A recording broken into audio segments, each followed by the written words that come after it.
Entertainment for One podcast. That is what you're watching right now, and I greatly appreciate it. And please subscribe if you enjoy it, and if you think the content that I'm continuously giving you is thorough enough to earn your subscription. Where does the Halloween trilogy, my final thought, not where does the Halloween trilogy go from here? That's a previous video I did, so check that one out if you haven't already. But my final thoughts on this Halloween trilogy, and now let's get this right here. We're not including the 78 film. I'm only talking about the 2018 film, Halloween Kills and Halloween Ends, that most recently came out. My final thoughts on this trilogy is that I would say it was, I'm just going to, just speak my mind and say I think it was lackluster.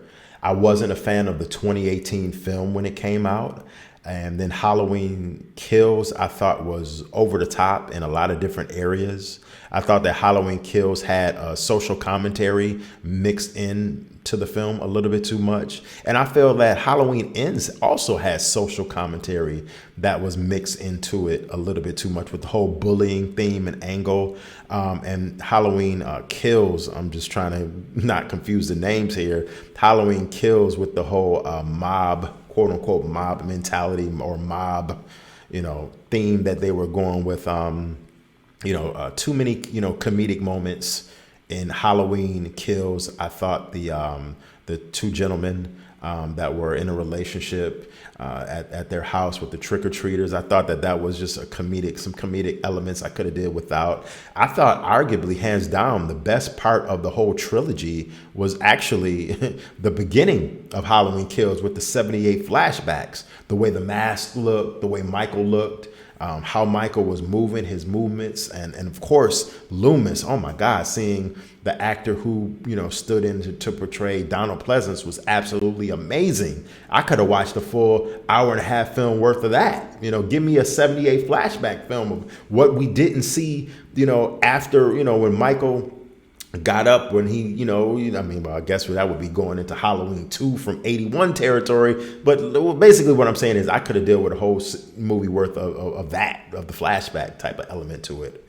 But yeah, lackluster. I wasn't a fan of 2018. I thought the Dr. Sertan angle, you're the new Dr. Loomis. I thought that was cheap, cheesy, and just not good. How he, put on Michael's mask and how he got hypnotized by Michael, and definitely could have did without that.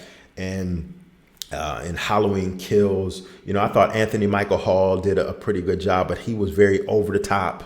The mob, once again, the mob mentality and that whole angle. Although there were some good kills in Halloween Kills, obviously, the two elderly couple, the interracial couple in the beginning of the film. And, so it had some decent kills in it. I could have dealt without, Michael getting bashed over the head and beaten by the mob at the end of the film. But I liked how he got up and was resurrected, and not literally resurrected, but meaning he got up, was triumphant, and he killed them all and kicked their asses and did his thing.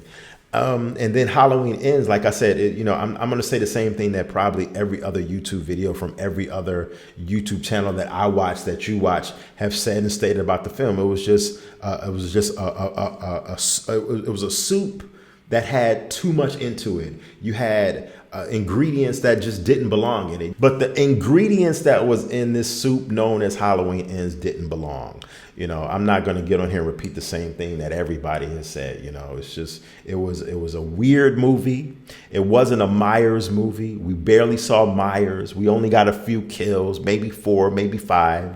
And everybody has, I'm not going to say everybody, but universally, the Halloween community, everybody who follows Myers and the films, and just random people who just watch horror films in general, I've talked to and said the same thing. Like, it was just a mess. So I think the trilogy was overall lackluster. I'm going to end this video by saying, me personally, the films, Michael Myers, and the whole concept of Halloween Ends in 1981.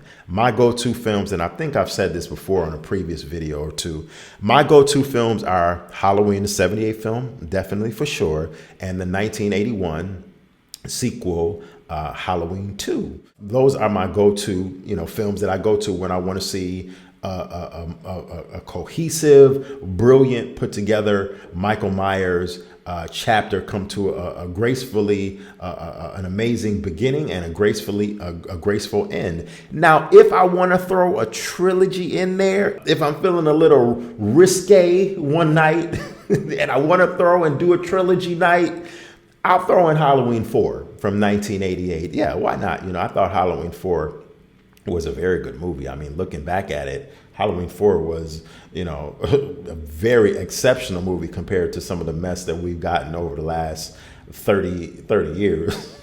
So, I mean, yeah, if I want to do a trilogy, that would mean Halloween 1, Halloween 2 from 81, and Halloween 4 from 88. But let me know what you have to think. I really would like to know what my viewers and just viewers in general that come across this video, what's your opinions? It's the Entertainment for One podcast. Appreciation as always. Thank you for watching. See you soon.